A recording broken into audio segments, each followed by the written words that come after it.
Product करा ते. आता इतर आपण कंपन्या तयार करू राहिलं तर त्याच्यापासून आपण जे प्रोडक्ट त्याच्यापासून आपण 2 लिटर पाणी टाकीमध्ये 1 किलो किंवा 2 किलो गुळ घ्यायचा, त्यासोबत हे टाकून द्यायचं फक्त. मग त्याच्यात 9 प्रकारचे जेवण राहत आहे. जसं आपण नत्रस पुरत पाला LPG म्हणतो, प्रोटीन राहतो, परत काही कुजावणारे जेवण, काही ट्रायकोडर्मा सारखे राहते. म्हणजे असे सगळ्या प्रकारचे 9 प्रकार जेवण ते टाकले म्हणजे त्याची बाटलीत राहते. आणि जेव्हा सुप्त अवस्थेतून आपण पाण्यात टाकणार तेव्हा ते ॲक्टिव्ह होणार आणि ते जीवाणू ॲक्टिव्ह झाले आपल्या जमिनीमध्ये जमीन भुसभुशीतपणा करण्याचं काम होतं.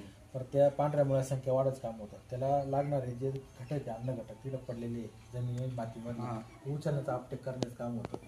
जमिनीमध्ये काडी कचरा असल्यास ते आपले काय होतं का उन्ही लागती जमीन जेव्हा काय होतं का शत्रू कीटक वाढतात, मित्र कीटक वाढल्यापेक्षा शत्रू कीटक वाढतात. त्यापेक्षा मग तिथलं काडी कचरा कुजवण्याचं काम तिथं करतं. सगळं व्यवस्थित होऊन जमिनीचा भुसभुशीतपणा वाढतो.